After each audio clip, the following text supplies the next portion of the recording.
ജീവൻ മുക്തി വിവേകം വാസനാക്ഷയ പ്രകരണം audio book തുടരുന്നു. ധനാഭിലാഷ ക്രോധ പരിഹാരം. യാജ്ഞവൽക്യൻ, ഉഷസ്ഥൻ തുടങ്ങിയവർ ജ്ഞാനികളായിരുന്നിട്ടും വിദ്യാമതമുള്ളവരായിരുന്നു.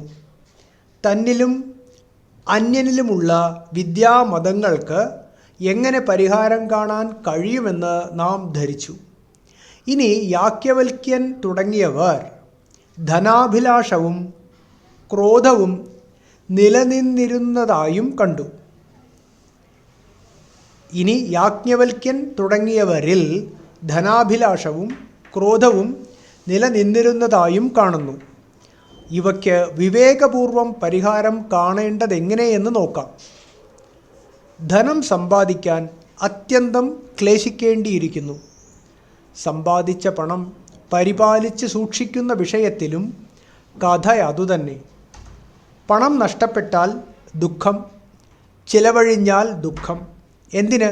സർവഥാ ക്ലേശകാരിയായ ധനം ദുഃഖത്തിൻ്റെ വാസസ്ഥാനം തന്നെയാണ്. ഇങ്ങനെ വിവേകപൂർവം വിചാരം ചെയ്ത് ധനതൃഷ്ണയ്ക്ക് ശക്തി കുറച്ച് മനസ്സിനെ പൂർണ്ണമായി ഉപശമിപ്പിക്കേണ്ടതാണ്. കോപത്തെ ഉപശമിപ്പിക്കാനും വിവേകപൂർവം വിചാരം ചെയ്യണം. ക്രോധവും രണ്ടു വിധമുണ്ട്. തനിക്ക് അന്യനോടുള്ള കോപം, അന്യന് തന്നോടുള്ള കോപം. തനിക്ക് അന്യനോടുള്ള കോപത്തെ ശമിപ്പിക്കാൻ ഇങ്ങനെ വിചാരം ചെയ്യണം.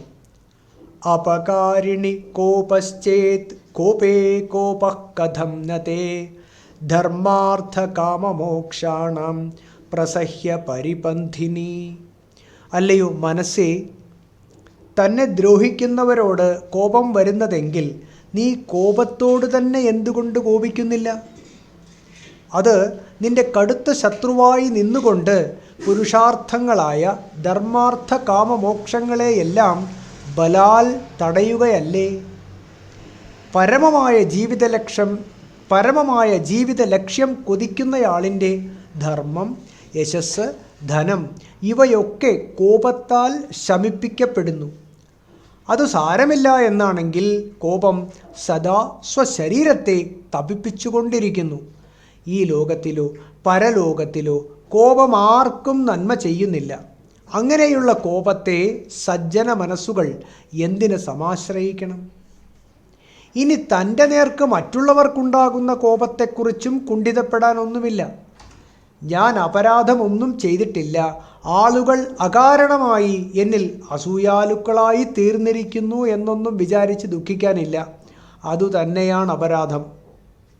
ഈ ജന്മത്തിലെങ്കിലും എല്ലാ സംഘങ്ങളും ഉപേക്ഷിച്ച് മുക്തനായി തീരണം. തുടർന്ന് ഇങ്ങനെ ഭാവന ചെയ്യണം. നമോസ്തു കോപദേവായ സ്വാശ്രയജ്വാലിനേ ഭൃശം കോപ്യസ്യ മമ വൈരാഗ്യദായിനേ ദോഷബോധിനേ. ഹേ കോപദേവ, അങ്ങയ്ക്ക് നമസ്കാരം. അങ്ങയെ ആരാശ്രയിക്കുന്നുവോ അവരെ അങ്ങ് ദഹിപ്പിക്കുന്നു.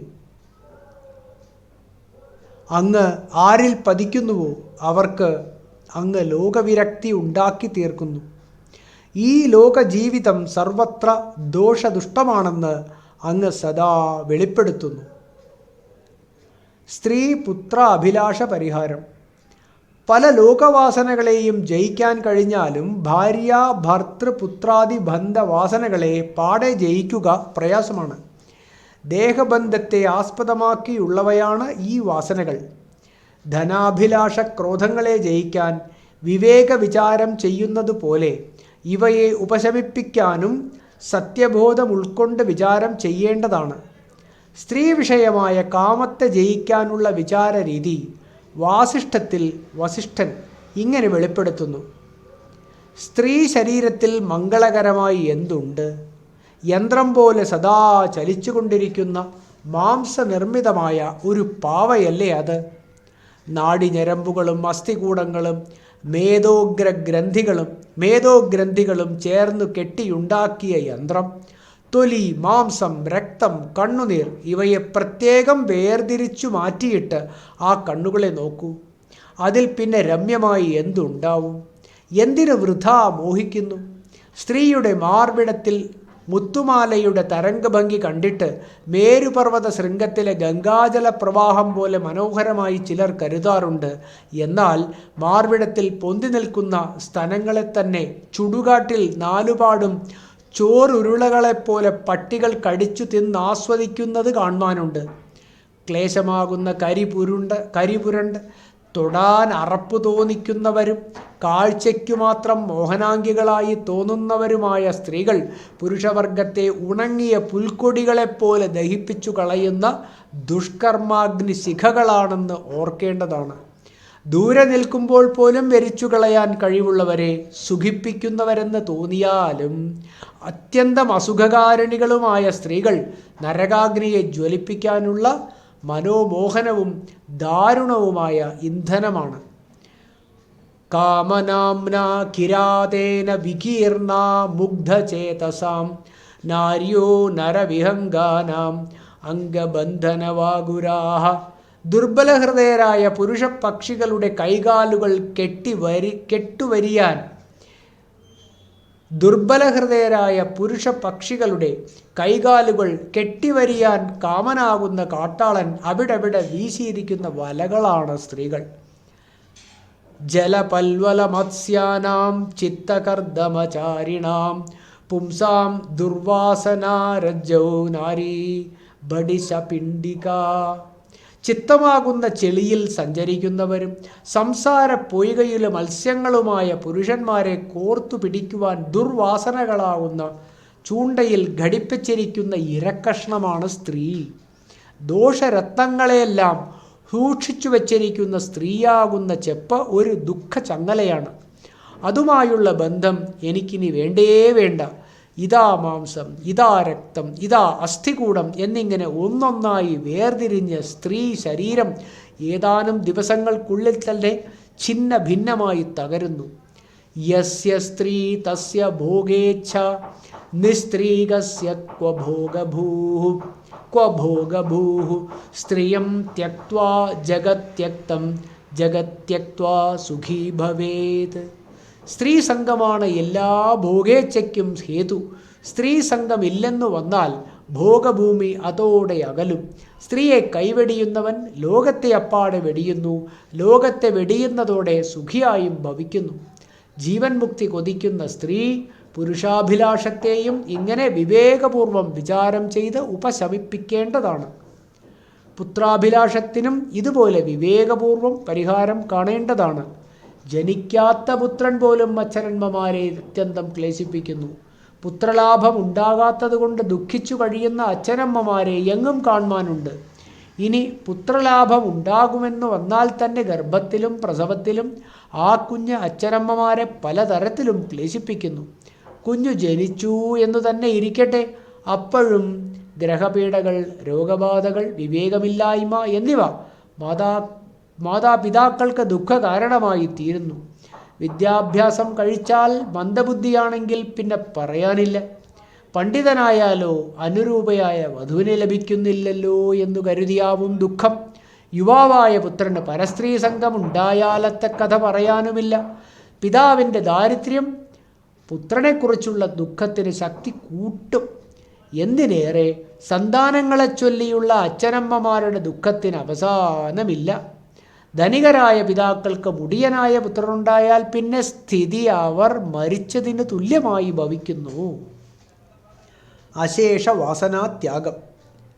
വിദ്യാമതം, ധനമതം, ക്രോധം, സ്ത്രീസംഗം, പുത്രാഭിലാഷം തുടങ്ങിയ മലിനവാസനകൾക്ക് വിവേകവിചാരം കൊണ്ട് പരിഹാരം കണ്ടെത്തിയതുപോലെ മറ്റു വാസനകൾക്കും യഥായോഗ്യം ശാസ്ത്രചിന്ത കൊണ്ടും യുക്തിചിന്ത കൊണ്ടും ദോഷം വേർതിരിച്ചറിഞ്ഞ് പരിഹാരം കാണേണ്ടതാണ്.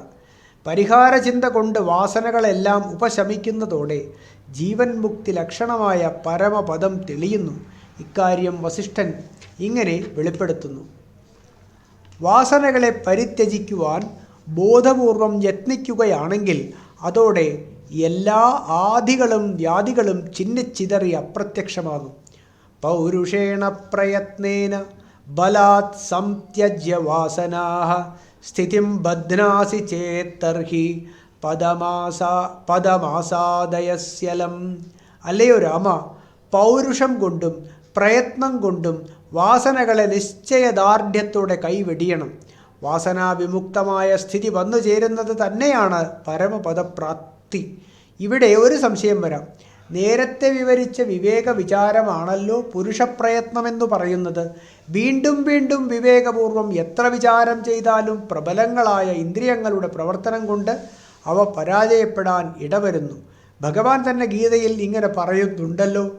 അല്ലയോ അർജുന, ജയത്തിനായി വിവേകപൂർവം യത്നിക്കുന്ന പുരുഷൻ്റെ മനസ്സിനെപ്പോലും സദാ ക്ഷോഭിച്ചിളകുന്ന ഇന്ദ്രിയങ്ങൾ ബലാൽ വിഷയോന്മുഖമാക്കി തീർക്കുന്നു. ഇന്ദ്രിയാണാം ഹി ചരതാം യന്മനോനുവിധീയത്തെ തദസ്യ ഹരതി പ്രജ്ഞാം വായുർനാവമിവാംഭസി.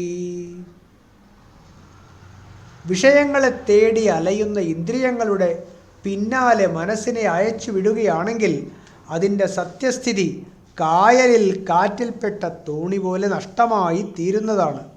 ഇങ്ങനെ സംഭവിക്കുന്ന പക്ഷം ഉണ്ടായ വിവേകം നിലനിർത്താനായി ഇന്ദ്രിയങ്ങളെ നിരോധിക്കേണ്ടതാണ്. ഇക്കാര്യവും ഭഗവാൻ തുടർന്ന് പ്രസ്താവിക്കുന്നുണ്ട്. ഇന്ദ്രിയങ്ങളെയെല്ലാം അടക്കി ഒതുക്കി മനസ്സിനെ ഏകാഗ്രപ്പെടുത്തി സദാ എന്നെ ധ്യാനിച്ച് കഴിയേണ്ടതാണ്. ആരുടെ ഇന്ദ്രിയങ്ങളാണോ സദാ വശവർത്തികളായിരിക്കുന്നത് അവരുടെ സത്യനിഷ്ഠയ്ക്ക് മാത്രമേ ഉറപ്പുണ്ടാവൂ. തസ്മാദ്യസ്യ മഹാബാഹോ നിഗൃഹീതാനി സർവശഃ ഇന്ദ്രിയാണീന്ദ്രിയാർത്ഥേഭ്യസ്തസ്യ പ്രജ്ഞാ പ്രതിഷ്ഠിതാ. വീരനായ അർജുന, അതുകൊണ്ട് ആരുടെ ഇന്ദ്രിയങ്ങളാണോ വിഷയങ്ങളിൽ നിന്നും പൂർണ്ണമായി പിന്തിരിഞ്ഞടങ്ങിയിട്ടുള്ളത് അയാളുടെ സത്യനിഷ്ഠ മാത്രമാണ് ഉറപ്പുള്ളത്. മറ്റൊരു സ്മൃതിയും ഇങ്ങനെ ഘോഷിക്കുന്നു. യാതൊരാളുടെ കയ്യും കാലും കണ്ണും വാക്കും സദാ ചപലമായി വർത്തിക്കുന്നുവോ അയാൾ യതിയല്ല. ഈ അവയവങ്ങളുടെയെല്ലാം സമുചിത നിയന്ത്രണമാണ് യതിലക്ഷണം. ഇക്കാര്യം തന്നെ ചുരുക്കമായും വിശദമായും മറ്റു പല ഇടങ്ങളിലും വിവരിച്ചിട്ടുണ്ട്. ഊമ, നപുംസകം, മുടന്തൻ, കുരുടൻ, പൊട്ടൻ, ശിശു എന്നീ 6 കൂട്ടരെ പോലെ പെരുമാറുന്ന സന്യാസി സംശയമെന്നെ മുക്തനായി ഭവിക്കും. ലോകസുഖങ്ങൾ അനുഭവിക്കുമ്പോൾ പോലും ഇന്നതിഷ്ടമെന്നോ ഇന്നത് അനിഷ്ടമെന്നോ പറഞ്ഞ് സംഘപ്പെടാതെയും ഹിതമായും സത്യമായും മിതമായും മാത്രം സംസാരിക്കുകയും ചെയ്യുന്ന യോഗിയാണ് ഊമ. അപ്പോൾ പിറന്ന പെൺകുട്ടിയെയും 16 കഴിഞ്ഞ യുവതിയെയും 100 വയസ്സ് തികഞ്ഞ വൃദ്ധയെയും ഒരുപോലെ നിർവികാരനായി നോക്കിക്കാണാൻ കഴിയുന്ന യോഗിയാണ് നപുംസകം. ഭിക്ഷാടനത്തിനോ മലമൂത്ര വിസർജനത്തിനോ വേണ്ടി കൂടിയത് 1 യോജനയ്ക്കകത്തു മാത്രം സഞ്ചാരം ഒതുക്കി നിർത്തുന്ന യോഗിയെ മുടന്തൻ എന്ന് പറയാം. നിന്നാലും നടന്നാലും ആരുടെ കണ്ണുകൾ ഭൂമിയിൽ 4 അടിക്കപ്പുറം കാണാൻ കൂട്ടാക്കുന്നില്ലയോ അദ്ദേഹമാണ് അന്ധൻ.